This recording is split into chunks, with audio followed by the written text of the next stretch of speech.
s'agit simplement d'un procès donc en diffamation. Donc, comme vous le savez tous, ce procès-là a démarré. Dans un premier temps, on a assisté à un renvoi, et à nouveau un nouvel renvoi. Et on a constaté que pour tout, il y a déjà eu trois renvois. Et conformément à l'article 388, ces renvois-là étant acceptés par le président, il faudrait dire que c'est tout à fait en fait normal.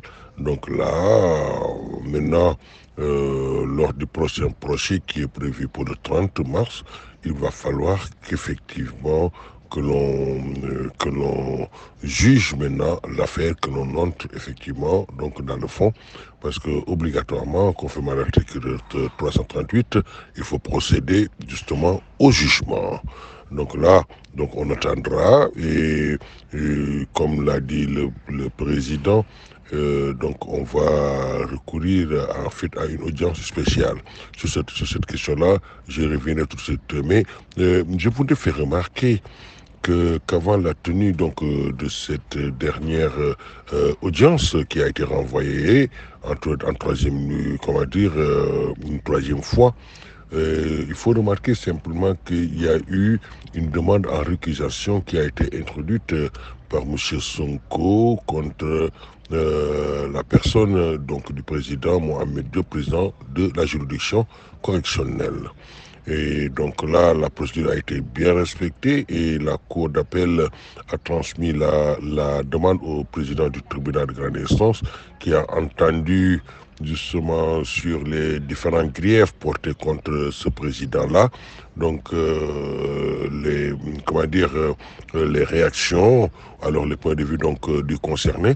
Et sur la base donc de cela, une décision a été retenue, c'est-à-dire la décision de rejeter la demande en récusation pour dire simplement que les motifs évoqués pour M. Sonko n'étaient pas du tout fondés, ce qui a permis justement la tenue de ce procès-là que nous avons connu donc dernièrement.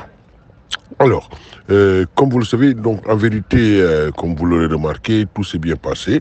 Et même si certaines ne comprennent pas en fait ces renvois-là, mais c'est tout à fait légitime et que lorsqu'une partie estime ne pas être prêt ou bien estime devoir bénéficier justement d'un peu plus de temps pour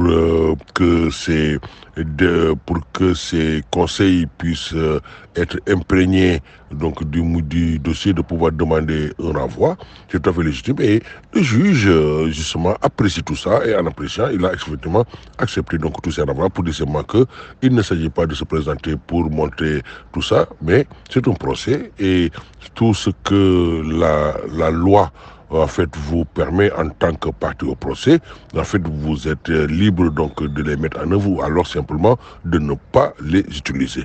Au cas d'espèce, donc tout se passe normalement. Il n'y a absolument, il n'y a rien de, en fait, il n'y a pas de quoi fouetter un chat. En fait, maintenant, nous attendons la date du 30 mars. Et nous savons tous que le président donc de la juridiction a bien précisé qu'il s'agit donc d'une audience spéciale. À propos donc de cette audience spéciale, en réalité, c'est vrai que l'expression peut être un tout petit peu alarmante, mais en réalité, ce qu'il y a lieu de dire, c'est que le président a voulu simplement informer que, quelle que soit la situation, eh bien, suivant certainement certaines modalités spéciales, eh bien, le procès va effectivement avoir lieu et que donc toutes les parties concernées doivent prendre donc toutes les dispositions donc dans ce sens. Autrement dit, donc en accord avec les différentes parties et en fait dont le ministère public, eh bien, on va simplement voir donc les modalités, on va réfléchir et le président va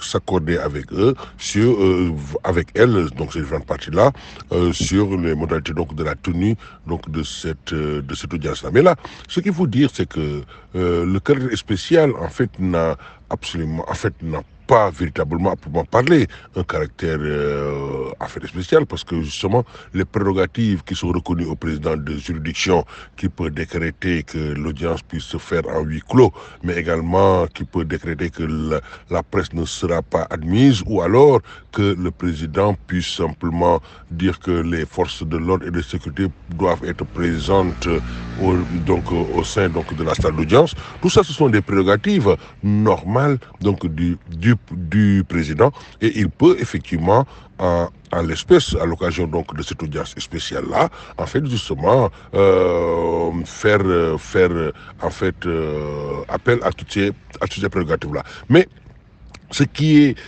peut également rendre l'audience spéciale, c'est qu'en vérité, nous avons affaire à un dossier donc correctionnel. Et donc là, par audience spéciale, on peut entendre le fait que soit c'est la seule affaire qui sera retenue en fait ce jour-là, ou alors lorsque ce n'est pas la seule affaire, c'est sûr que l'affaire va prendre en fait beaucoup de temps pour que justement le procès soit effectivement bouclé.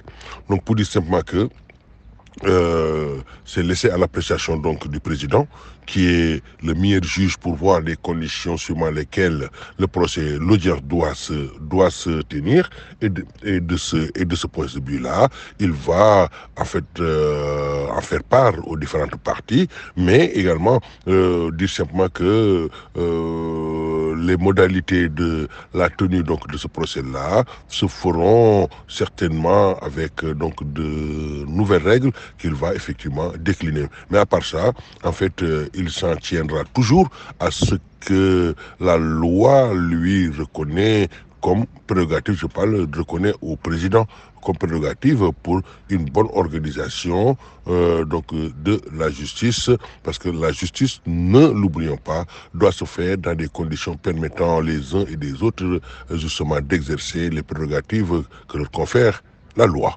Donc en vérité, c'est comme ça qu'il faudrait entendre l'audience spéciale. Donc c'est-à-dire que c'est sûr que l'audience va se tenir, mais également va se tenir suivant les modalités que le juge aura à décliner avec les différentes parties, à savoir la partie civile, le procureur, également, comment dire, la partie poursuivie, le prévenu. Donc là, tout ça, on va voir donc les meilleures conditions pour la tenue donc de ce procès-là, qui, c'est sûr, le 30 devra effectivement se tenir. Hein, et tout est toujours laissé à l'entière appréciation donc du juge. Donc c'est ce qu'il y a lieu de dire par rapport à cette audience-là spéciale. En vérité, il n'y a rien de spécial, sauf que le président peut prendre donc des mesures qui lui appartiennent en propre, mais qui ne sont pas toujours mises en œuvre dans le cadre donc des autres procès.